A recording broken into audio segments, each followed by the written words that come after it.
आजपासून संपूर्ण देशभरात नवे फौजदारी कायदे लागू झाले आहेत। भारतीय दंड संहिता IPC मध्ये 511 कलम होते, मात्र भारतीय न्याय संहितेत 358 कलम आहेत। गुन्हेगारी कायद्यात बदलांसह यातील कलमांचा क्रमही बदलण्यात आला आहे।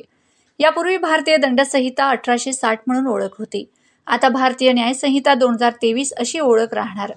गुन्हेगारी प्रक्रिया संहिता 1898 अशी ओळख होती, आता भारतीय नागरिक सुरक्षा संहिता 2023 अशी ओळख असणार।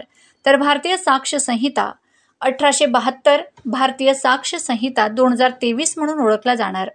यासह विविध बदल यात करण्यात आले असून याबाबतची अधिकची माहिती व जनजागृती होण्यासाठी आज दिनांक 1 जुलै 2024 रोजी दुपारी 12 वाजता पोलीस अधीक्षक कार्यालय येथे संवाद सभागृहात प्रभारी पोलीस अधीक्षक किशोर काळे, उपविभागीय पोलीस अधिकारी सदाशिव वाघमारे, पोलीस निरीक्षक किरण कुमार खेडकर आदी उपस्थित होते।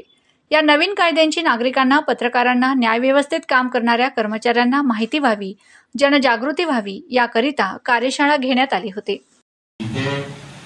आज धुळे जिल्ह्यातून इकडे येण्याचं औचित्य किंवा कारण हेच आहे की पोलीस अधीक्षक साहेब पण नाहीयेत आणि एसएसपी पण इथे नंदुरबारचे काही कारणास्तव सुट्टीवर आहेत, त्यामुळे माझ्याकडे तात्पुरता नंदुरबारच्या पोलीस अधीक्षक पदाचा कार्यभार आहे।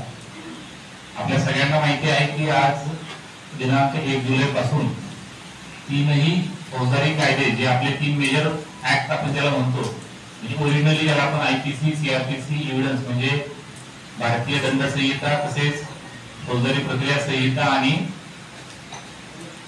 एव्हिडन्स ऍक्ट म्हणजे भारतीय पुरावा अधिनियम आपण त्याला म्हणायचं, साक्षी पुरावा अधिनियम, या तिन्हीची फक्त नावच बदलली आहेत असं नाही, तर त्याच्यामध्ये काही मूलभूत बदल झालेत। मला ऑलरेडी त्या संदर्भात काही या ठिकाणी चर्चा आपली झाली असेल, तर आजच्या याच्या अनुषंगाने एकच सांगायचं की फक्त आपल्या जिल्ह्यामध्ये नाही तर संपूर्ण देशभरामध्ये हा बदल होतो आणि हा खरंच एक प्रकारचा ज्याला म्हणता येईल की क्रांतिकारी असा बदल आहे।